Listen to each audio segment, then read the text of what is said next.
appears that when I scooped water out of my little pond here, that I must have scooped this tadpole when I was trying to scoop water to water my trees. Let's get him back in the water.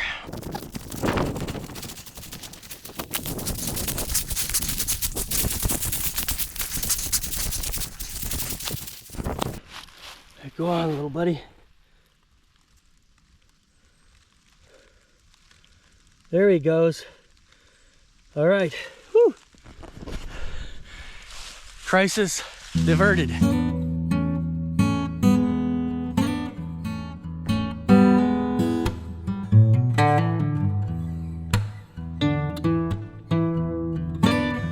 When you first plant a tree, like this guy right here, and you want to give them the most chance of survival as possible, one thing you really want to do is you want to make sure that you get them watered soon after planting them. I mean, I'm talking immediately after planting them, or at least within that next couple days. So obviously they need moisture to survive. They need water, right?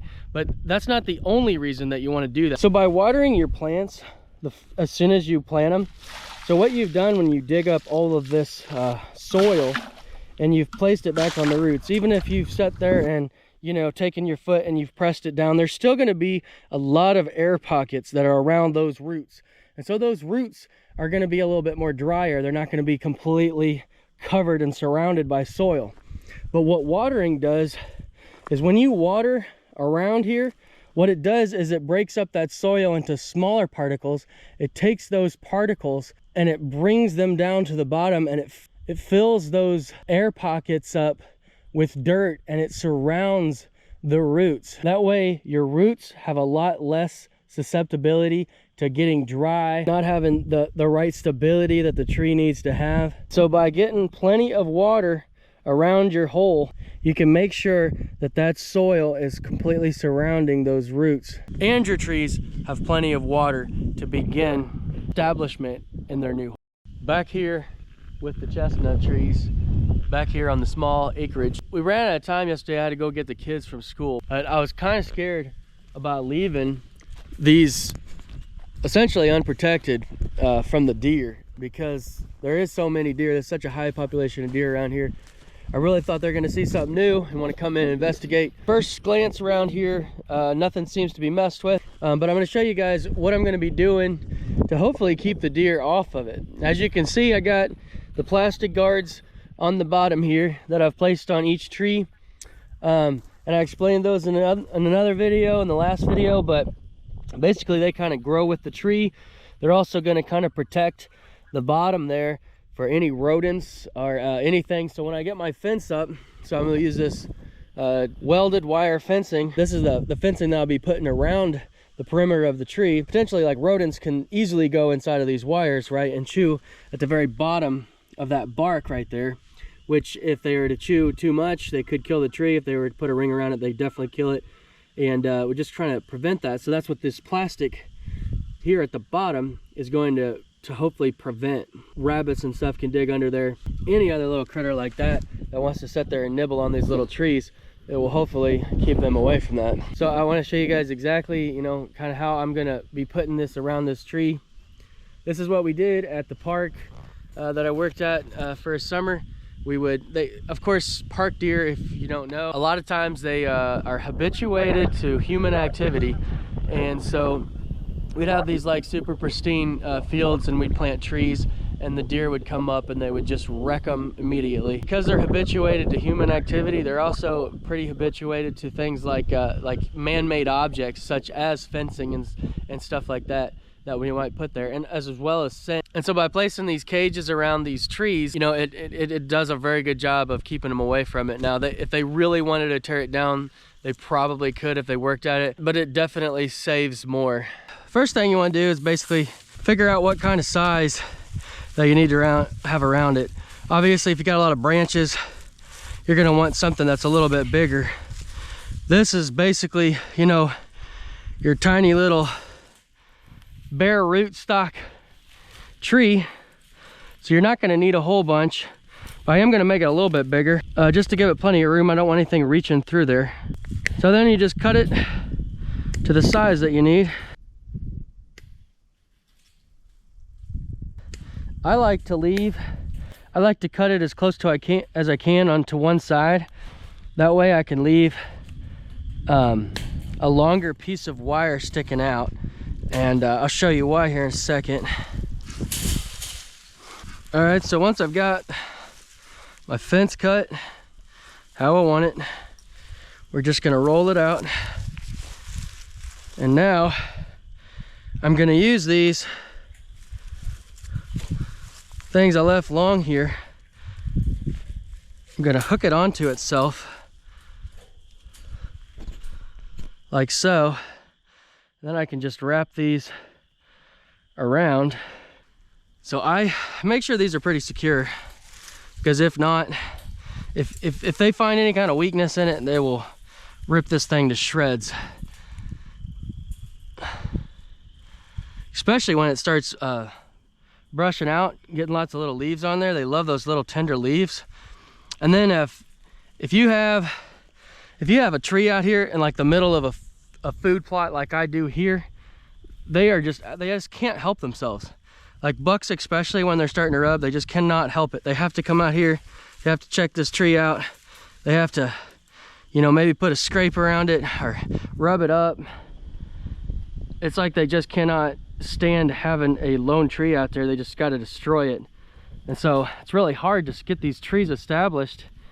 When they do that, even if they are for their own benefit, they don't realize that you're planting, you know, a food source for them, obviously. So they just rip it all up.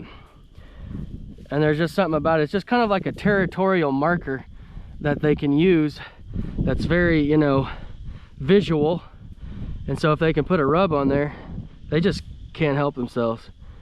So anyway, I've got this now secure, and I want to get it around the tree as much as possible so that, you know, it can't get close. So it has a little bit of room to branch out.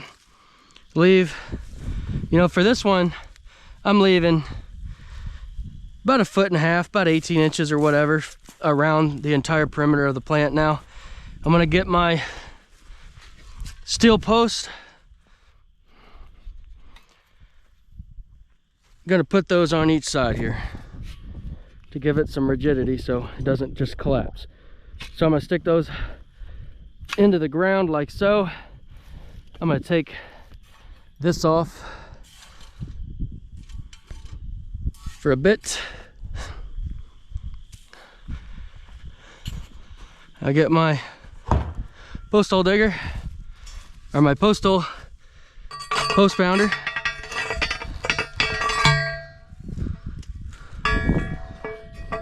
Try to get them as straight as possible here.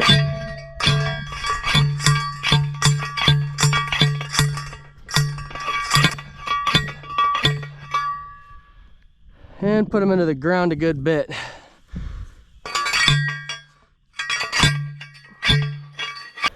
All right, once you're happy, both into the ground, quite a bit there, pretty strong. Place my fence back around it. And now, the only thing left to do, this is just some extra wire I'm just kind of securing it with, but you want to take your wire here, just cut you off.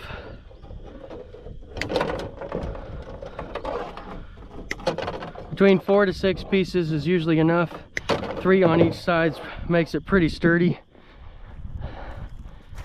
2 is probably good enough, but if you go the extra mile, sometimes it can pay off. You want to make sure it's pretty close to the thing. If they can get underneath of it and rip that off, they will. So I like to get her pretty snug. A lot of times grabbing 2 different pieces of wire on the fencing is a good idea, just to give it some strength. These will break. So just a little fun fact for you. A lot of times people who raise goats, they won't use these. They'll use the woven wire, because this part here that attaches, the 2 pieces of wire that attach, that'll actually, it's like not completely welded. It's not welded wire, not permanently attached, so it does have some spin on it. So when the goats and stuff will press their foot on it, this will flex and not break. but this is welded wire. It will break if you apply a whole bunch of pressure on it. But honestly, I haven't had, if I do this and I got this guards, I've had really good luck.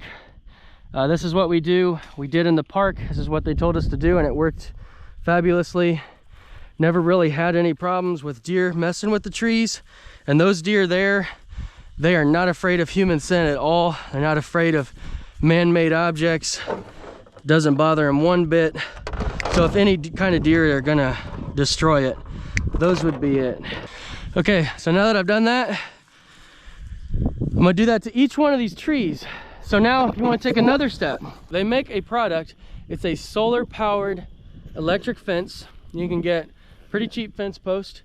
And so what you can do is you can put some fence posts, those cheap ones, they're like a fiberglass, stick into the ground, and they have this little curly Q at the very top that's like rubberized sort of, and that electric fence can just go through that little curly Q fairly easily. And I will set this up eventually in another video, so if you just want to hang tight for that, if I don't explain it very well. But if you want to get started on this, I wanted to go over it real quick. So they got your curly Q, you stick those in the ground around your perimeter, and then you run an electric line, a woven electric line around that, and then you just plug it into a solar powered electric fence. It will do the trick and give you a little bit more security.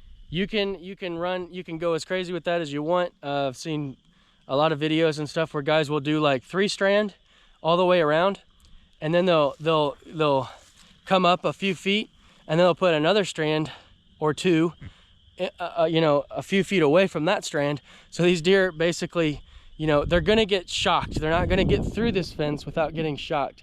And so after a few times they get shocked, typically they'll kind of stay away from it. And a lot of times they'll do that with like food plots and stuff like that. For these trees, I think having my wire cages around them, and then if they still bother the wire cages, or if they get a few, I will then come back in with the electric. But I really think this is probably gonna be enough to at least keep them away from it for now. So here's my complete setup. Got my tree inside, got my bottom there, plastic wrapped around there. It can grow with the tree, like I said, so shouldn't affect the tree's growth at all. Just protect that bottom there close to the ground for rodents. Then I got my 2 sturdy fence posts set in the ground, and my wire welded fence around that, and those are secured with 3 strands of wire on each side to the fence post. And this can also be reinforced with some more fence posts. So you could put your other fence post, put one right here and one right here on the other side, and now you've basically got all 4 sides that are protected. But I don't have enough fence posts to do that today. I may come back if I get some more fence posts and go ahead and do that, because these are not cheap. Trees are not cheap at all, so you got to do whatever you can to protect these. It's an investment. It's great for wildlife. These chestnuts, you know, they were supposed to be here. They got wiped out by the blight. Whitetails love them, turkeys love them, squirrels love them, humans love them. They're a really good species, I think, to have on the farm. I've been wanting to do this for a really long time, and I finally, you know, got the finances to where I can actually get some trees, spend some money on some trees, and then get all the equipment and whatnot to put around them to protect them. Definitely keep you guys updated on these whitetail hill chestnut trees. I got the pawpaw trees too. Got a lot of wire to put around all these trees, so I need to get started on that. But thank you guys for tuning in. If you like this kind of stuff, make sure you hit the subscribe button. If this has helped you in any way, I'd appreciate it if you hit the like button. Anyway, I will see you guys in the next video. Take care and happy hunting.